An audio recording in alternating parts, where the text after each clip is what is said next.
Hello everyone, Yukihuman here. It has been a long time since my last video, and I finally have a relatively longer holiday, so I've decided to make some videos, or maybe only this one XDD.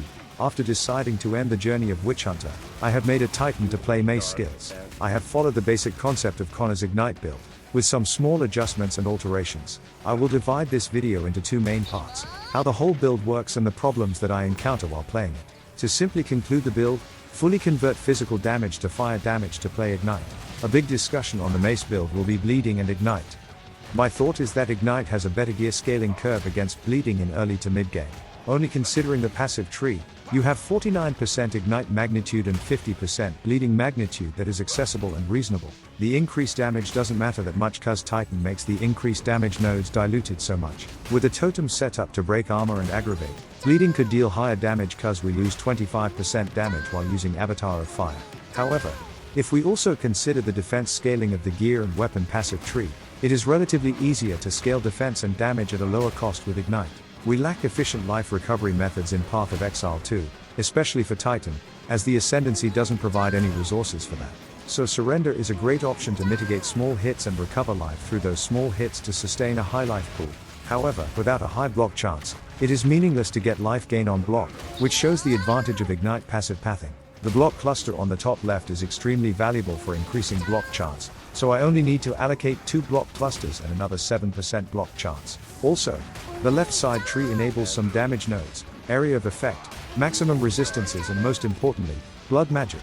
For Hammer of the Gods, we are using weapon swap to dual mace with plus gem level, which makes the mana issue annoying. With blood magic, we don't need to worry about any mana issue, dropping the hammer and our brain at the same time.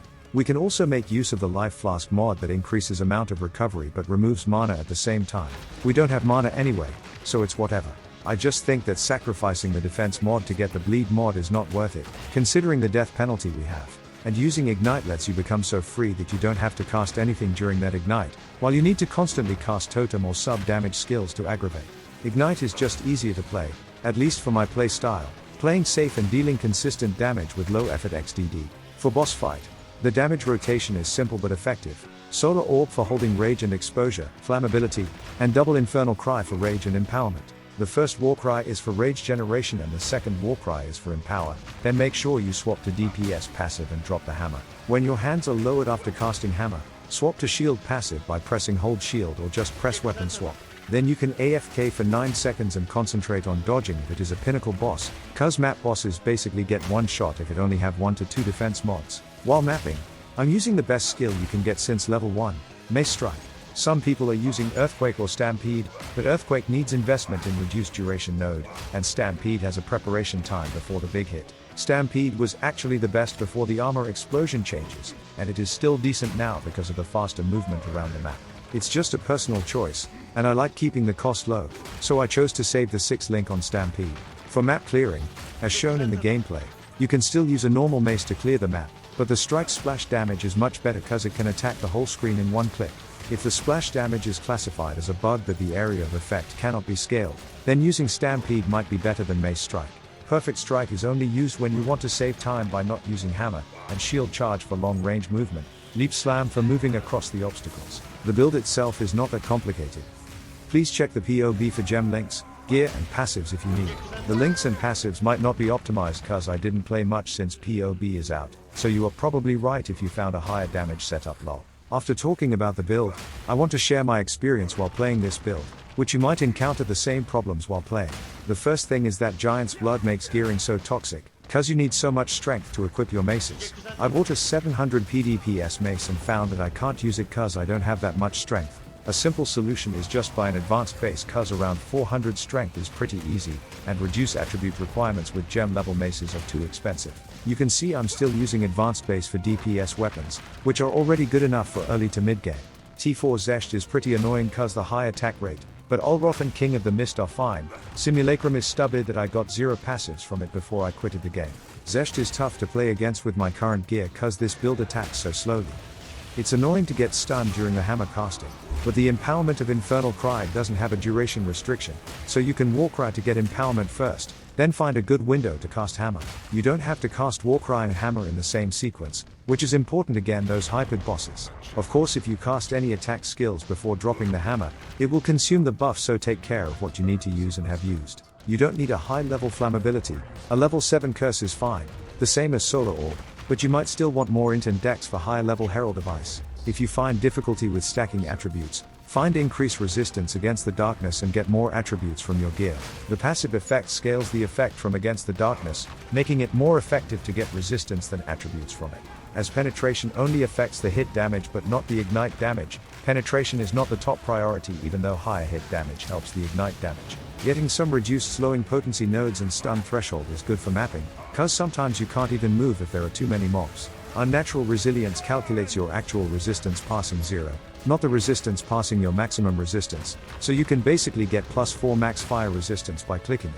You can block all hits in front of you during shield charge, so you just shield charge through projectiles like Zesht's ice projectiles and get life recovery from surrender. Amulet should be the cheaper option to get strength and other attributes cause everyone wants to get plus gem level from it. Just upgrade to better gear after getting the Atlas passives. One thing Bleed Slam is better at is that they have access to leech and don't need to refund passives during mapping and pinnacle bossing. For my gameplay, unless I'm doing pinnacle bosses, I will not allocate Avatar of Fire to get the map clear from Herald of Ice, cause the damage is high enough for normal map bosses. If you want to do Breachstone, refund Avatar of Fire before going in, then allocate it after finishing the mob's clear part. The same concept applies to other content if you need.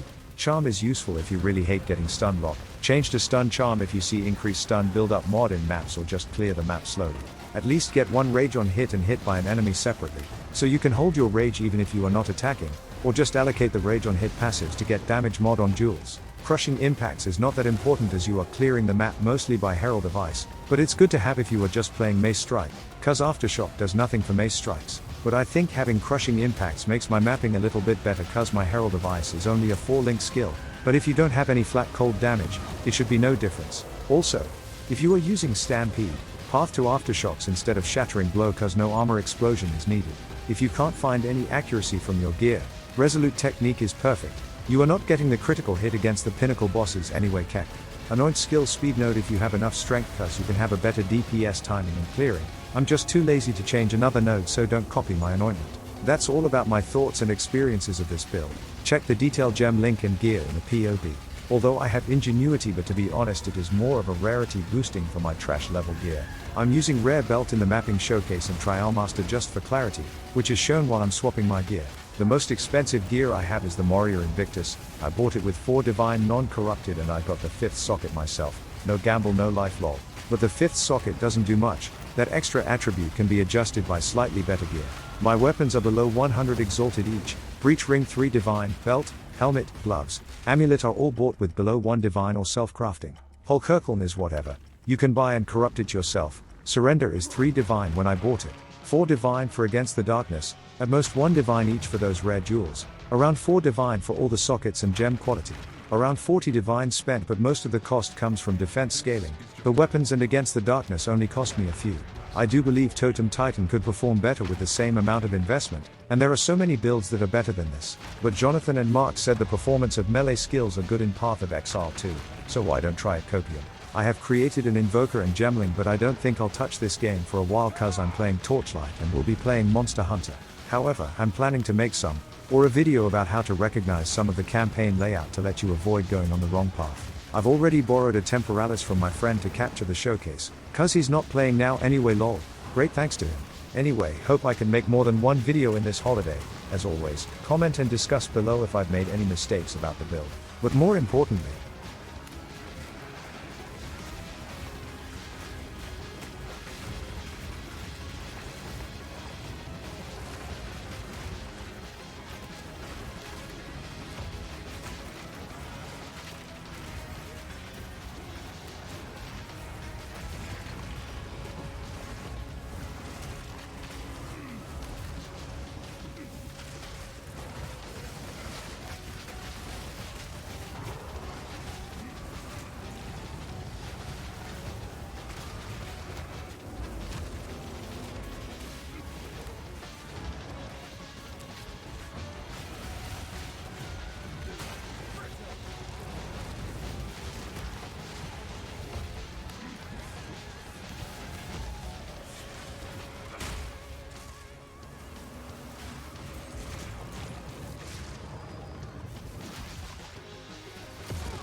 obliterated!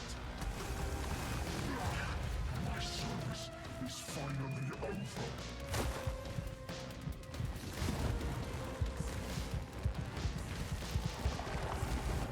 And my service continues. My stars were fantasy. A rarity, and all